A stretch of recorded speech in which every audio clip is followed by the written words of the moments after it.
Okay, back. Zero Weakness Powerlifting Podcast. Thank you, CJ. We're sponsored. Establishment Coffee. Head to establishmentcoffee.com.au. Use the code ZERO25 for 25% off and free shipping on your first order. Great coffee. They support us. They're just over here at Ground Zero. So if you're a member here, go check them out. Buy some coffee. Let them know you're from the gym and they will hook you up. Let's talk spotting. I want to talk about spotting today, and I guess safety as a whole when it comes to lifting.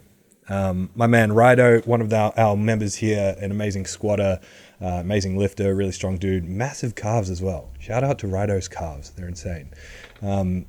We were doing a episode on the Peak Speak podcast about squatting, and he suggested that we talk about spotting. And I wanted to turn this into an entire episode because it's something that I see a lot in people's videos, I see a lot in the gyms, in my gyms, and other people's gyms. A lot of complacency around safety, complacency around spotting, and I completely get it. It's so easy to get complacent with what we do. It's so easy to undermine and forget how dangerous what we do can be, how quickly things can go wrong. And I think there's an important case to be made for bringing this to the table every now and again, talking about the importance of respecting the danger element of what we do, the importance of having safety measures in place to make sure that if something goes wrong, that lifters have the best chance possible of walking away with the lowest risk of injury, or the lowest risk of catastrophic injury, or the best outcome if things do go wrong. And like, I'm in the fortunate or unfortunate, depending on how you look at it, position of having been exposed to a lot of lifting from a lot of people over a lot of years. And I've been involved in the sport of powerlifting in some capacity for almost 15 years. I've seen a lot of big, bad, nasty stuff happen in the lifting world. I've seen bad, nasty stuff happen in my gyms. I've seen bad, nasty stuff happen to my lifters from a safety perspective, and it's not always when you expect it. Like, to see someone busting their ass at a comp, lifting an absolutely enormous weight relative to their strength and getting injured, it's almost not that surprising for it to happen in that context. Like, that is the highest likelihood of someone going through a massive injury, is when they're lifting a massive amount of weight. A lot of these big injuries and a lot of these big accidents often happen just routine weights in the gym, routine sets and reps, and that's when we tend to be the most complacent. It's when we don't have spotters around us paying close attention. That's when things can go really wrong. Like, think of the example of someone getting a circular fracture of the humerus, so a complete humerus break, the arm completely snapping in half. You wouldn't think that this is a super common injury. I know at least 7 people that it's happened to. One of them it's happened to multiple times, and I've seen it in person happen at least 3 times. And so while it's not a super common injury in the sense that, you know, you're at a massive risk of it happening to you all the time, it does happen. And it's, you know, common enough to be extra tentative about having spotters when we're lifting reasonable amounts of weight, and having spotters paying close attention, watching safety measures that we already have easy access to. We shouldn't disrespect. We shouldn't not pay attention to. Use the safeties on the bench press.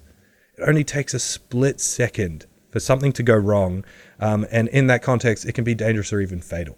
I almost had a lifter lose their life recently, like in the last year, because they were lifting a routine weight, something went wrong, something happened, and they got stuck. And they got stuck in a really bad position that could have ended their life.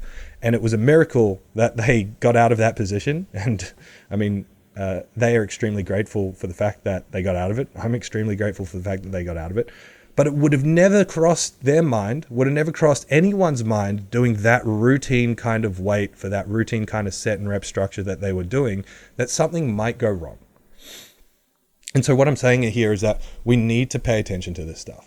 You know, even when a weight is a warm-up for someone, it can still be a big, dramatic amount of weight.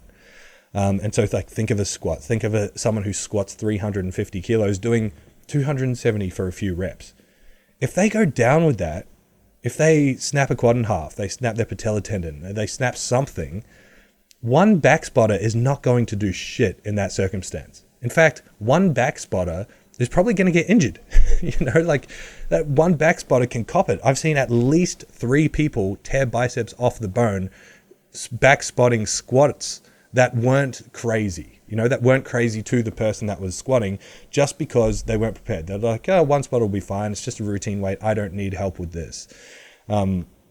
If you have access to people, there are people around you, and you're lifting weights that are heavy, and not just heavy, they may not seem heavy to you because you're a strong person, but heavy in the sense that they're heavy weights.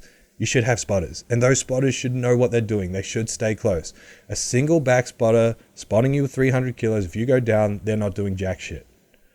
2 spotters on the side standing a meter back from the bar, putting their hands under the edge of the bar, they're not going to catch shit when you drop 300 kilos.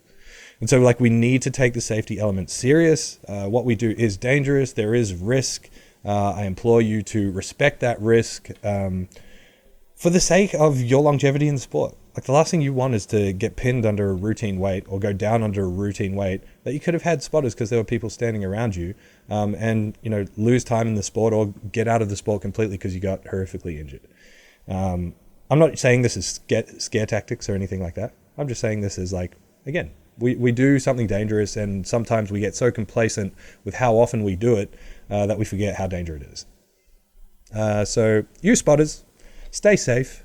Stay safe out there. If you are spotting, pay attention. Stay close. Watch the bar. Stay under the bar. Assume that the worst is going to happen. If you assume that the worst is going to happen, almost never it happens. It almost never happens. But if it does happen, you're ready. So just stay close. Assume the worst is going to happen. Then you'll be a good spotter. If you're lifting, use spotters. That's all I need to say. That's it. That's the podcast for today. Let me know what you want to hear us talk about, and we'll talk about it. Love doing this stuff. Talk to you soon.